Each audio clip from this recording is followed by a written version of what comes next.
How do you do, ladies and gentlemen? We're broadcasting from the Albert Park racing circuit, where, as you can no doubt hear, the racing cars are having their final preparations for the big race, the Melbourne Grand Prix, down here at Albert Park tomorrow afternoon. It's about 10:35 and the Albert Park circuit is simply crowded with people for a practice run. This is really amazing, and it shows the great interest taken in the sport by the populace of Melbourne at the moment.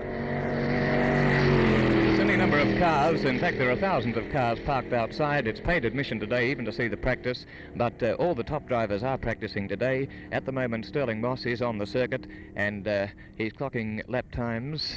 Well, he's doing about 93 miles an hour. What am I saying? 93 miles an hour. 93 miles an hour, yes, on the actual average for this circuit, hitting up to about 130, I suppose, on the straight stretches. I'm at a point just turning out of the straight near the finish line. He's clocking about 158, I suppose, 154 for each lap on this circuit. There goes. That particular car you just heard then was the New Zealand entrant. Came over specially for the race, Tom Clark, driving a Ferrari.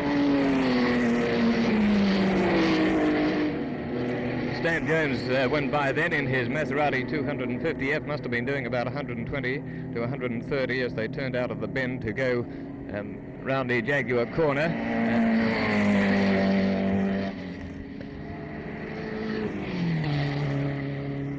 That was Bill Patterson in his Cooper. Went by then just ahead of Len Lukey in a Lukey Bristol.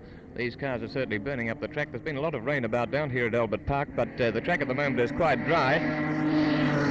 No doubt because of the speed of these cars certainly dried the track out. It's to be hoped that tomorrow, when the Grand Prix will be run, that it will be a clear day. In fact, I think it possibly may be. Jack Brabham is also on the circuit at the moment. A car you heard then was Sterling Moss in his Cooper Climax. Sterling pulled into the pits a few moments ago for a slight adjustment, but is on his way again. He's been on the circuit, I suppose, for about 10 or 12 minutes, really thrashing the car out in this final tryout for the Grand Prix tomorrow.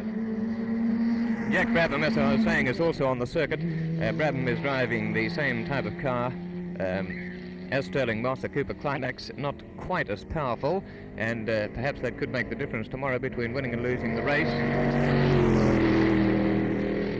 That car you heard then go by was Stan Jones' Maserati 250. Stan Jones will be driving in the big event tomorrow, and he will no doubt provide some competition in the Australian contingent. Well, now here is Tim Wall, the chief mechanic of the Sterling Moss crew. Tim, how did the car perform this morning? Well, quite satisfactorily. We've got a few things to do, but there's nothing really drastic, you know. He seemed to go pretty well. He clocked, what, 99.5 for one lap there? Yeah. He will better that tomorrow, will he? Oh, we hope so. If it's fine. How do you think the track is? Rough, bumpy, slippery. Not too good, in other words. It may clear tomorrow, Tim, is to be hoped that it does. Would you say it's a little more bumpy than it was in 56 when Sterling was out here? Yes.